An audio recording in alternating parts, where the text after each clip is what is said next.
Glittering desert skylines and massive data centers share a hidden, life-sustaining secret. Without it, our hospital clean rooms, global server farms, and technology would immediately fail. This is the story of air conditioning, not as comfort, but as the origin of our modern indoor world. In 1902, a young engineer named Willis Carrier set out to solve a printing crisis. He was only trying to stop humidity from ruining paper.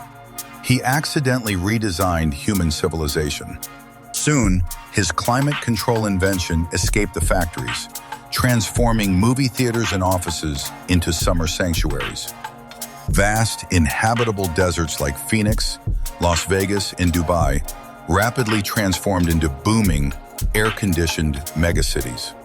But the deepest transformation was digital. Without cold air, microchips melt, and the internet shuts down. The grand irony remains. Willis Carrier did not invent cooling for human comfort. He did it for paper.